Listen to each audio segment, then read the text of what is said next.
Саламатсыздарбы урматтуу студенттер. Бүгүнкү өтүлүүчү сабагыбыздын темасы адамдын социалдашуу процесси жана факторлору деп аталат. Сабактын планы социалдашуунун маңызы, адам социалдашуунун объектиси жана субъектиси катары, социалдашуунун курактык баскычтары жана социалдашуунун факторлору болмокчу. Сабагыбыздын максаты адам менен коомдун ортосундагы социалдык байланыш, карым-катнаш жана алардын туура чечилиши байыртан келе жаткан актуалдуу маселелерден экени тууралуу, адамдын социалдашуусу ар кандай факторлордун таасири астында көптөгөн агенттердин жардамы менен ишке ашырышын жана өзүнө тиешелүү механизмдери же кыймылга келтирүүчү каражаттары, күчтөрү, ыкмалары боло тургандыгын, ошону менен катар социалдашуу процессинде адам коом тарабынан зарыл болгон ар кандай социалдык ролдорду өздөштүрө жана аткара ала тургандыгы тууралуу, адамдын социалдашуусуна табигый айлана чөйрө, космостук мейкиндикте дүйнө жүзүндө жүрүп жаткан процесстердин, кубулуштардын, факторлордун бардыгы өз таасирин тийгизе тургандыгы жөнүндө маалымат берүү болуп саналат. Социалдашуунун маңызы. Социалдашуунун маңызын адамдын ошол өзү жашаган коомго карата калыптануу процесси түзөт. Адамдын коомдук жашоо тиричилик эрежелерин өздөштүрүүсү, коомдук инсан катары калыптанышы, коомдогу өз ордун табышы, анын коомго карата социалдашуусу же коомдошуусу аркылуу ишке ашат.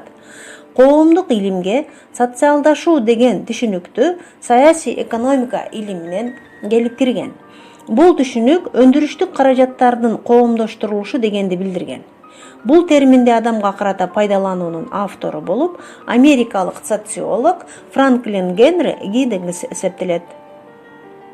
1887 жылы чыккан «Социалдашуунун теориясы» деген китебинде официалдашууну азыркы учурдагы маанисине жакын кароо менен аны адамдык материалды коомдук турмушка даярдоо жана социалдык табиятын өстүрүү деп адамдын социалдашуусунун түпкү маңызын ачыктана көргөзгөн. Социалдашуунун объектиси жана субъектиси катары. Адамдын социалдашуу практикасында жана теориясында эки багыт бар. Биринчи субъекттик, объекттик багыт, экинчи субъекттик багыт. Көптөгөн илимий концепциялардын изилдөөлөрүнүн натыйжасында социалдык педагогика, социалдык психология илиминде адамдын социалдашуусу негизинен эки жагдайда карала тургандыгы белгилүү болду. Биринчи рол берилип, ал эми социалдашуунун өзү адамдын коомго карата көнүгүүсү, ыңгайлануусу, адаптация деп белгиленет. Бул маанисинде социалдашуу субъект-объекттик мамиле катары каралат. Коом бул субъект, ал эми адам анын объектиси. Мындай көз караштын негиздөөчүлөрү болуп, француз окумуштуусу Эмиль Дуркгейм жана америкалык окумуштуу Талкот Парсонстор турушат. Экинчи пикирге ылайык, социалдашуу процессинде адамдын өздүк активдүүлүгү баса белгиленет. Мында адам социалдык шартка жөн гана ыңгайланып тим болбостон, ал өзүнүн турмуштук абалын, өздүк шартын өзгөртүүгө далалат кылган аракетчил инсан катары берилет. Бул жагдайда социалдашуу субъекттик мамиле катары каралат. Башкача айтканда, бул учурда инсан да, коом да субъекттик мааниде каралат. Мындай көз караштын негиз салуучулары катары америкалык окумуштуулар Чарльз Кули жана Джордж Герберт Мид эсептелет. Ар бир адам өзгөчө бала чагында жана жаш кезинде көбүнчө социалдашуунун объектиси болуп саналат. Субъекттик көз карашка таяна турган болсок, адамдын коомдогу социалдашуусун ошол адамдын өзүнө тиешелүү болгон активдүүлүгүн, өздүк касиеттерин, чөйрөнүн табигый шарттарына жана ошондой эле атайын уюштурулган максаттарына жараша өсүп өнүгүүсү жана өөрчүшү деп түшүнсөк болот. Социалдашуудагы бирдей эле шартта бир адам ар кандай шартка себепке шылтоолоп, эч аракет кылбай отура бериши мүмкүн. Ал эми экинчи адам ошол шарттан чыгуунун жолун издейт жана табат. Мындай социалдашуу адамдын бүтүндөй өмүр жолун коштоп жүрүп олтурат дагы, анын улам бир социалдык баскычтан экинчи баскычка көтөрүлүшүнүн шарты болуп эсептелет. Ошентип социалдашуунун маңызын адамдын ошол өзү жашаган коомго жараша калыптануу процесси түзөт. Адамдын коомго жараша калыптануусуна биринчилерден болуп көңүл бурган француз окумуштуусу Эмиль Дуркейм кандай гана коом болбосун, адамдын ошол коомго тиешелүү универсалдык мүнөзгө ээ болгон адеп ахлактык, интеллектуалдык, жада калса физикалык идеалдарын өздөштүрүүсүн жана ошолорго жараша өзгөрүшүн көздөйт деп баса белгилеген. Мындан биз социалдашуу процессинде коомдун маанилүүлүгүн баса белгилөө менен Дюркеймдин адамды социалдашуунун объектиси катары карагандыгын көрө алабыз. Социалдашуунун курактык баскычтары. Кайсы гана коом болбосун, адам баласынын социалдашуусу ар кандай курактык өзгөчөлүктөргө ээ. Социалдашуунун мезгилдик баскычтарын адамдын өсүп өнүгүү мезгилдери менен бирдикте жана салыштырмалуу кароо керек. Социалдашуу процессинде адамдар чечүүгө мажбур болгон маселелерди же милдеттерди изилдөө менен орус окумуштуусу Мудрик адамдын ар кайсы жаш курак мезгилине жана социалдык жактан калыптануу баскычына мүнөздүү милдеттерди коёт. Бул милдеттер өздүк аң сезимине, өздүк таанып билүүсүнө, анын алдыдагы келечегине умтулуусуна, өзүн өзү өркүндөтүүгө болгон аракетине, турмуштагы өз ордун табууга болгон ишмердигине байланыштуу болот. Жалпылап айтканда, аталган милдеттерди өздөштүрүү менен адам кандайдыр бир деңгээлде өз тагдырынын ээси жана өзүнүн мендик касиеттеринин жаратуучусу десек болот. Себеби ар бир адамдын инсандык өз алдынчалыгы, анын коомдук субъектиси катары өз мүмкүнчүлүгүнө жараша максат кое билүүсү жана аны ишке ашырышы менен аныкталат. Жалпыга белгилүү болгондой, педагогика психология илиминде ар кандай жаш курактык салыштырмалуу бөлүнүштөр бар. Ошолорго байланыштуу инсандын социалдашуусу төмөндөгүдөй курактык мезгилдерге дал келет. Алар төмөндөгүдөй болуп бөлүнүшөт. Ымыркай, эрте балалык, мектепке чейинки балалык, кенже мектеп, тестиер, өспүрүм, боз улан, толук улан, жаштык, жетилген жаштык, орто жаштан өткөн, карылык, өтө карылык курак болуп бөлүнөт экен. Демек, 75 жаштан ары жашаган адамдар көп жыл өмүр сүргөндөрдүн катарына кирет экен. Адам баласы төрөлгөндөн баштап мына ушундай жаш курактык мезгилдерди башынан өткөрөт жана ошол өмүр сүрүүсүндө алар ар кандай социалдашуу баскычтарын басып өтүшөт. Аталган социалдашуу баскычтарында айрым учурда атайын уюштурулган иш-аракет, мектепке чейинки жана мектеп курагындагы окуу-тарбия процесси орчундуу роль ойной турган болсо, айрым учурда өздүк табигый социалдашуусу биринчи орунга чыгып кетет. Социалдашуунун факторлору. Күнүмдүк жашоодо анчейин сезилбегени менен, адамдын социалдашуусу, табигый айлана чөйрө, космостук мейкиндиктер, дүйнө жүзүндөгү жүрүп жаткан процесстердин, кубулуштардын бардыгы өз таасирин тийгизип турат. Демек, адамдын социалдашуусун жалаң гана социалдык чөйрөдөгү процесстер жана көптөгөн бизди курчап турган факторлор менен бирдикте караганыбыз оң болот экен. 20-кылымдын башында орус окумуштуусу Лазарев коомдук карым-катнаштарды геофизикалык жана космостук кубулуштар менен байланышта кароо менен коомдук закон ченемдүүлүктөрдү илимий жактан чечмелөөгө мүмкүнчүлүк ачылат деген.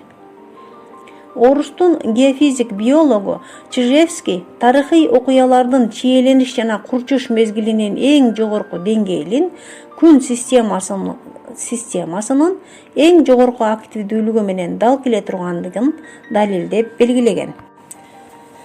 Адамга коом жаратылыш, чөйрө тарабынан тийип турган таасирлер жана шарттар факторлор деп аталат.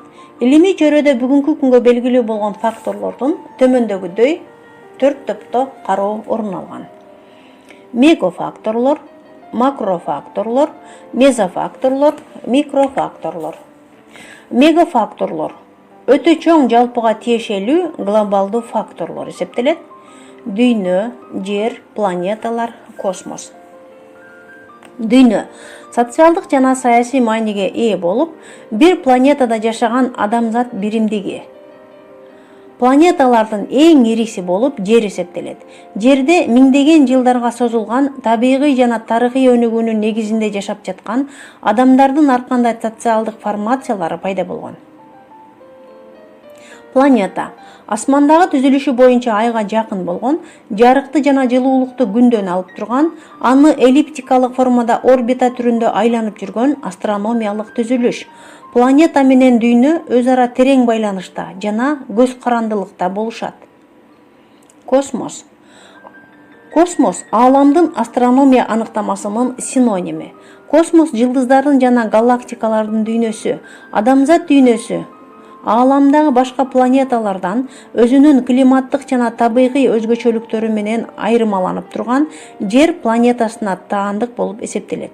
Өзүнүн өсүп өнүгүү жолунда дүйнөлүк процесстер планетага өзүнүн таасирин тийгизип келет. Макрофакторлор, чоң жана ири факторлор. Бул факторго этнос, менталитет, өлкө, коом, мамлекет деген ири факторлор кирет экен. Өлкө географиялык феномен. Буга географиялык абалы жана табигый шарттары менен айырмаланып турган аймактагы жашаган адамдардын тобу жана аларды бириктирип турган коом кирет. Коом бүтүндөй адамзат өзүнүн тарыхый жана перспективалык өнүгүшүндө коом деп аталат. Бул учурда коом жердин бүткүл калкы, бардык элдердин жалпылыгы болуп саналат. Коом деген өзүнчө бир бүтүндүктү түзгөн социалдык организм. Коом өтө көп коомдук социалдык структураларга бөлүнөт. Жогорку катмар, орто жогорку катмар, негизги базалык катмар, төмөнкү катмар, социалдык түпкүрдөгү катмар жана башка социалдык жана башка топтор болуп эсептелинет. Мамлекет. Мамлекет өзүнүн өнүгүү тарыхында ар кандай стадияларды басып өткөн. Ошондой эле белгилүү бир өлчөмдө калктын жогорку катмарынын кызыкчылыгын коргоочу курал катары да кызмат кылат. Мамлекет деп суверендүүлүккө ээ болгон, бардыгы үчүн бирдей мыйзам чыгарган, башкаруучу жана мажбурлоочу аппарат бар, калктан салык жыйнай алган бийликтин саясий уюмун айтабыз. Этнос деп тарыхый өсүп өнүгүүсү бирдей, жалпы менталитети, улуттук аң сезими, кулк мүнөзү, маданий өзгөчөлүгү бар жана башка улуттук топтордон обочолонуп турган, туруктуу бир аймакта жашаган элдердин жыйындысын айтабыз. Адамдардын тигил же бул этноско таандык экендигинин эң башкы көрсөткүчү болуп, биринчи иретте ошол улуттун тили жана маданияты. Экинчи иретте адам тарабынан өзүн кайсы улутка таандык экендигин эсептеши саналат. Адамдын коомдогу социалдашуусунун объективдүү факторлоруна ошол коомду үстөмдүк кылган идеология дагы кирет. Адамдын социалдык жактан калыптануусунда менталитеттин мааниси да өтө чоң. Өзгөчө жыныстык ролдорду, ата-энелик милдеттерди, адамдар арасындагы баарлашуу мамилелеринде байкалат. Мисалы, ар кандай жаш курактагы адамдар сүйлөшкөндө улуусу көбүнчө монолог формасын колдонот да, кичүүсү көбүнчө угуп турууга мажбур болот. Улуттук маданий шарттардын мааниси, таасири өзгөчө улуттук менталитеттен байкалат. Мунун бардыгы этнос деген түшүнүктүн биологиялык эле түшүнүк эмес, тарыхый маданий көрүнүш экендигинен кабар берет. Мезофакторлор. Ортодо орточо көп катмарлардан турган адамдардын ар кандай жашоо тиричилигине байланыштуу өзгөчө бир шарттар аркылуу таасирин тийгизген факторлор эсептелет экен. Маданият, дин, салт, үрп-адаттар, шаар, айыл жана башка факторлорду айтсак болот. Маданият бир нече аныктамаларга ээ болгон татаал термин. Маданият элдин материалдык жана рухий байлыгы. Кайсыл элдин маданияты күчтүү өнүксө, ошол элдин мамлекеттик туткасы бекем болот. Дин адамдардын Аллах менен болгон өз ара жана жаратылыш менен болгон байланыштарын жөнгө сала турган эң адилеттүү мыйзам. Инсандын социалдашуусунда дин жана диний уюмдар үй бүлөдөн кийинки экинчи орунда турат деп айтсак болот. Диндин коомдогу социалдашуу процесси, мааниси ар кандай болуп келген. Айрым өлкөлөрдө диндин мааниси өтө чоң. Кыргыз Республикасында мечиттердин курулушу, диний мектептердин ачылышы дин факторунун күч алып жаткандыгынан кабар берет. Салт муундан муунга, укумдан тукумга өтүп, узак мөөнөт бою сакталып келген социалдык жана маданий мурастын элементи. Кыргыздын үрп-адаттары менен каада салттары мазмуну боюнча бай этностук маданий комплекс болуп саналат. Бул жөрөлгүлөр элдин турмушу менен дайыма коштолуп жүрөт. Шаар жашоочулары эреже катары айыл чарбасынан тыш чөйрөдө алектенишкен калктуу конуш болуп саналат. Шаарлар республикалык, облустук, райондук баш ийүүдөгү шаарлар болуп айырмаланышат. Айыл көчмөн турмушка ылайыкташтырылган социалдык аймактагы бирикменин түрү. Айылга бир же бир нече атанын балдары кирип, түпкү аталарынын аты менен аталган. Бул факторлорго биринчи иретте регионалдык өзгөчөлүктөр кирет. Регион дегенде маданий же социалдык өзгөчөлүктөрү боюнча айырмаланган бүтүмдүү коомдук экономикалык аймакты түшүнөбүз. Мында географиялык өзгөчөлүктөрү, климаттык шарттары, кен байлыктары, аймактагы урбанизация процесси, экономикалык өзгөчөлүктөрү калктын туруктуулугуна жараша болуп, адамдардын социалдашуусуна өз таасирин тийгизет. Ошондой эле адамдар кандайдыр бир угуучулук же көрүүчүлүк топко тиешелүү болушу да мүмкүн. Радио, телевидение жана башка массалык маалымат байланыштары жана интернет булактары кайсы бир башка маданий өзгөчөлүгү менен айырмаланган топтордун таасири, жаштардын субкультурасы, жалаң гана жаштарга тиешелүү сүйлөө, кийим кийүү, жүрүм-турум маданиятынын таасири жана башкалар болушу мүмкүн. Демек, мезофакторлор адамдын жашоо тиричилигине, кесиптик ишмердигине, жаштык өзгөчөлүгүнө, ден соолугуна, социалдык психологиялык абалына түздөн-түз таасири бар социалдык белгилери менен чектелет экен. Акыркы факторубуз бул микрофактор деп аталат. Микрофакторлорго адамды курчап турган эң жакынкы чөйрө таасирлери кирет. Үй-бүлө, мектеп, туугандар, достор. Үй-бүлө коомдун негизи. Үй-бүлө өз мыйзамдары бар кичинекей мамлекет. Ар бир үй-бүлөнүн максаты, милдеттери жана укуктары болот. Инсандын социалдашуу процессиндеги негизги микрофактордук таасирлердин ичинен үй-бүлөнүн ролу өтө чоң. Үй-бүлө нике менен бириккен биологиялык жактан жана табигый бир туугандык байланыштарды ичине камтыган чакан адамдардын тобу. Мектеп деген сөз араб тилинен мактуб деген сөзүнөн алынган.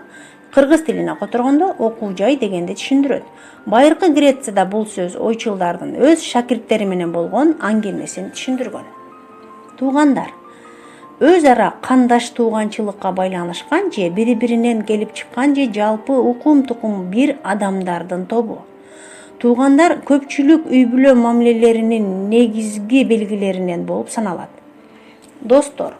Достук бул көңүлдүн иши. Адам үчүн ишенимдүү дос бул башка зарыл болгон муктаждыктары сыяктуу эле чоң мааниге ээ десек болот. Достордун ортосундагы ынактык жана ынтымак шариятка ылайык туура иштерде бири-бирине жасаган мамилелерине жараша сакталып келет. Микрофакторлорго жалпылап айтканда адамдарга түздөн-түз конкреттүү шартта тийүүчү таасирлер кирет. Мындай таасирлер адамдын тыгыз чөйрөсүнө тиешелүү болот дагы.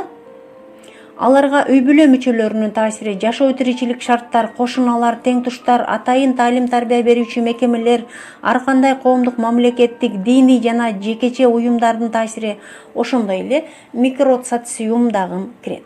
Бардык эле коомдук түзүлүштөрдө үй-бүлө өсүп келе жаткан жаш муундар үчүн социалдашуунун эң негизги институту деп эсептелет.